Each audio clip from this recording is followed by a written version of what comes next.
filosofia. Inoiz galdetu diozu zure buruari zer leku duten hitzek algoritmoz menderatutako mundu batean? Ez da nola nahiko kontua. Gaurkoan, filosofian ikuspegitik ikusiko dugu zein nolako loturak dauden mundua, hizkuntza eta adimen artifizial sortzailearen artean. Presta gaitezen bada, bidaia honi ekiteko. Egoitzela Iglesia Gamboa nauzue, Mondragon Unibertsitateko UESI fakultateko irakasle eta ikerlaria. Gaurkoan ordea, zuen gida izango naiz bidaia honetan zehar. Filosofian barrena, gizarte digitalak planteatzen dizkigun erronka nagusien inguruan hausnartuko dugu. Kasu, ez gara ohikoak diren arazo mundanoen inguruan arituko. Bidaia honetan dilema sakonak jorratuko ditugu ordea. Presta zaitez beraz, bide lagun, amildegiari zo egiten diogunean bueltan begiratzen baigaitu eta. Bideari ekiteko, az gaitezen paradoxa batekin. Teknologia bidez, adimen artifizial sortzaileak besteak beste, denbora aurreztuko dugula esan ohi digute. Teknologiari esker, denbora gehiago izango omen dugu gure bizitzaz gozatzeko, gustoko ditugun gauzak egiteko, maite ditugun horiekin zein gure buruarekin egoteko. Baina horrela alda? Horrela bizi alduzuzu bide lagun? Mugikor inteligente hori duzunetik, zuretzat denbora gehiago duzu, edo ordea denborari etekin handiagoa ateratzen diozu. Berdina aldira bi kontu hauek? Judy Walkman soziologak argi adierazten digu. Inoiz baino denbora libre gehiago dugu mendebaldeko gizartetan. Eta ordea, inoiz baino denbora gutxiago duela sentitzen duen gizartea gara. Teknologia gehiago izateak denboraren bizipen azeleratuago bat izatera garamatzala ematen du. Baina horrela behar du izan? Edo horrela izatera bultzatzen gabiltza. Hortara goazela ematen du, ezta? Ekoizpenaren logikak menderatzen duen garapen teknologiko batera, hain zuzen ere.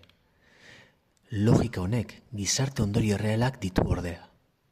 Europan, adimen artifizial sortzailea erregulatzeko saiakeran gabiltzan bitartean, Estatu Batuak eta Txinak besteak beste, adimen artifizial sortzailearen garapenean daude. Horrek ondorio oso errealak ekarriko dizkigu, ez zalantzarik izan. Lasai egon, berri on bat emango dizuteta. Garapen teknologikoa ez da fenomeno natural bat. Ematen du teknologiak naturak bezala evoluzionatzen duela, ia hautespen naturalez.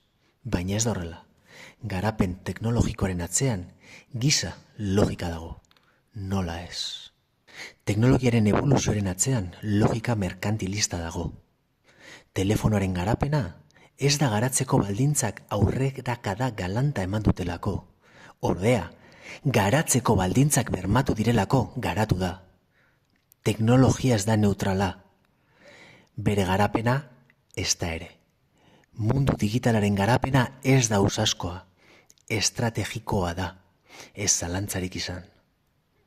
Zergatik ez dugu adimen artifizial sortzailea gure bizitza hobetzeko planteatzen. Zergatik ez dugu mundu jasangarri, bidezko, demokratiko berdintzale bat eraikitzeko erabiltzen. Zergatik ez dugu zoriontsuagoak izan nahi, produktiboagoak baino. Are gehiago, zergatik zoriontasuna eta produktibitatea kontraesan ez diren gizarte eredu bat bideratu teknologiaren garapena. Zer da ordea gizartea gizarte egiten duena? Zer da gizaki egiten gaituena? Joan gaitezen denboran atzera. Imagina ezazu Afrika ekialdeko sabana bat duela 2.000.000 urte. Eguzkia errukik gabe jotzen du, eta zuhaitz bakan batzuetan, itzalean, gure arbaso urrun batago. Ez da oso handia. Ez dauka indar berezirik. Ez da bereziki abila.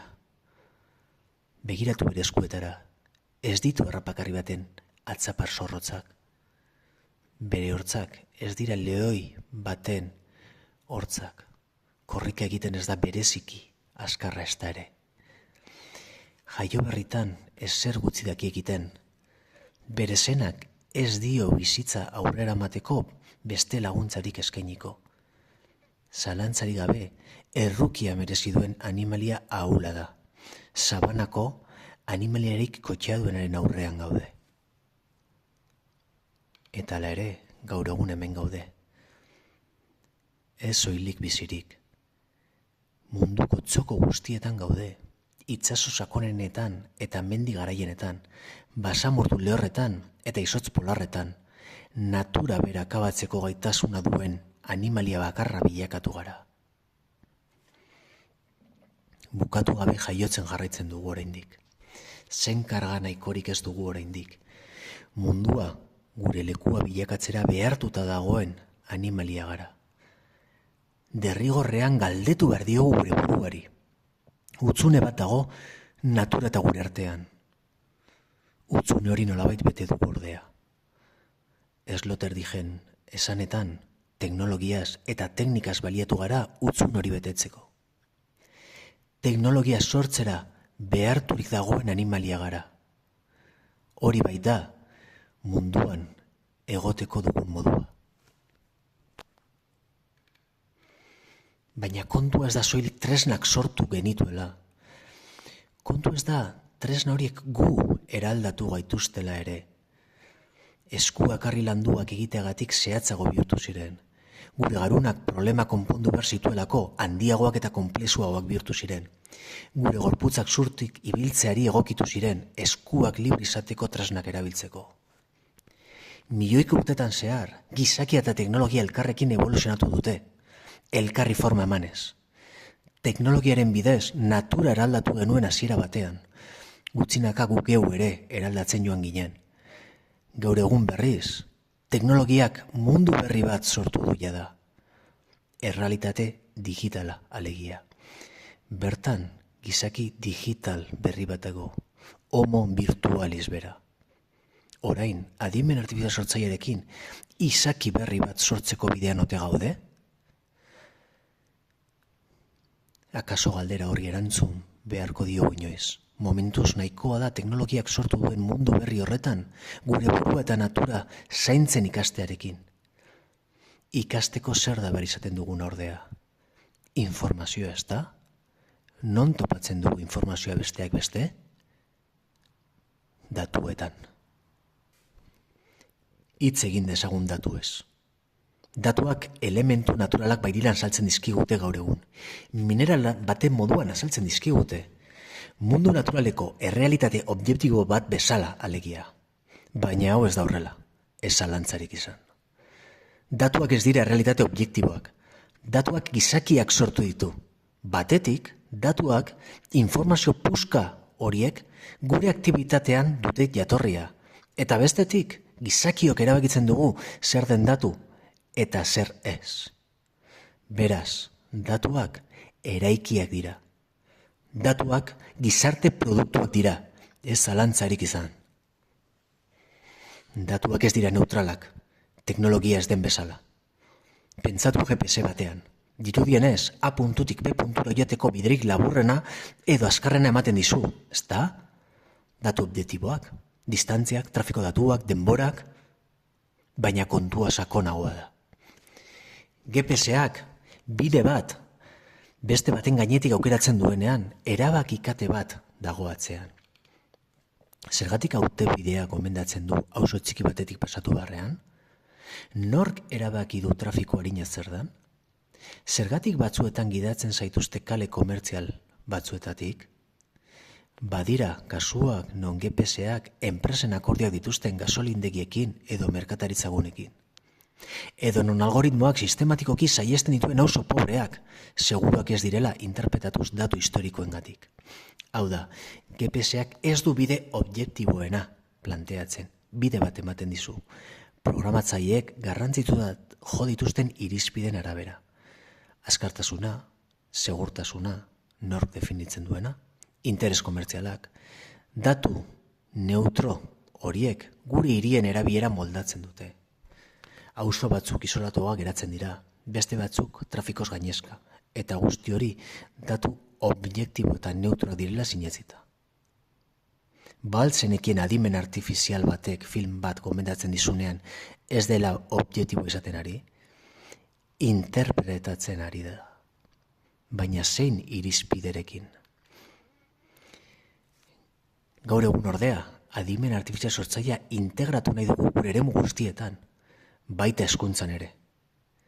Baina baldakigu zer den adimen artifizial sortzailean antzan dagoena? Baldakigu teknologia digital guzti honen integrazioak zer dakarren? Baldakigu LLM bat zer den? Hizkuntzaren inguruan hitz egin dezagun. Wittgensteinek zerbait liluragarria esan zuen. Nire hizkuntzaren mugak, nire munduaren mugak dira. Pentsa dezazu esaldi horretan. Duela gutxi hartu gara hizkuntza inklusiboak duen garrantziaz. Nola hizkuntzak mundua bera konfiguratzen duen alegia. Aspaldi genekien izena duen guztia omen dela. Hizkuntza da gure mundu arrazionala eraikitzen duena. Ez dago arrazoirik hizkuntzari gabe. Bestela esan da, pentsa aldezakezu izenik ez duen zerbait? Gizakiok ezin dugu hizkuntzatik haratago pentsatu. Kasu, pentsatu esaten dut. Inolaz ere bizi, sentitu, amestu, irudikatu. Baina pentsamendu arrazionala, zalantzari gabe, hizkuntzarekin bat egiten du. Ez zalantzarik izan. Baldakigu LLM bat zer den? LLM edo Large Language Model, euskaraz hizkuntza eredu handiak, izen teknikoa dirudi, baina sal dezagun modu arrezan. Imaginatu haur bat hizkuntza ikasten. Milaka aldiz entzuten du, egurra, hor, ura, jan. Pizkanaka hitzen arteko erlazioak ulertzen ditu. Ura edan, esaten entzuten du, baina inoiz ez ura entzun. Patroiak ikasten ari da. LLMek antzeko zerbait egiten dute, baina eskala ikaragarrian. Imaginatu milioika liburu, artikulu, webgune, elkarrizketa, dena batera irakurtzen duen makina haur bat. Ez du ezer ulertzen. Irakurtzen duena, baina patroiak detektatzen ditu. LLMak patroi horitatik abiatuta kalkulu estatistikoak egiten ditu. Esaterako, gaur eguzkia ateratzen da eta azten bazara, LLMak kalkulatzen du probabilitate handiz hurrengo hitzak eguraldion egingo du edo antzeko zerbait izango direla. Zergatik? Milioika aldiz ikusi delako patroi hori testu ezberdinetan. Hemen dago gakoa. Adimen artifizial sortzailean oinarritzen diren chatbotak LLM-tan oinarritzen dira. Ez dute pentsatzen zentzu humanoan. Estatistika oso konplexuak egiten dituzte hizkuntza patroiekin. Besterik ez. Eta hemen dator arazoa. Nondik datoz patroi horiek? Gizakiak idatzitako testuetatik. Gure iritziak, gure akatzak, gure ikuspegi mugatuak dena jasotzen dute. Zein gizakizari gara ordea? Zeinen hitzak pasa dira historiara? Nortzu dute mundu digitalean aztarna usteko gaitasuna? Horregatik, LLM bat ez da orakulu neutral bat. Interpretazio estatistiko bat da. Gizateriaren hizkuntza isla bat da. Gure bertute eta akatz guztiekin. Eta hori kontuan izan behar dugu erabiltzen ditugunean. Beraz, adimen artifizial sortzaileak gure hizkuntzatik ikasten badu eta gure hizkuntza alborapenez beteta baldin badago, LLMak alborapenez beteta egongo dira.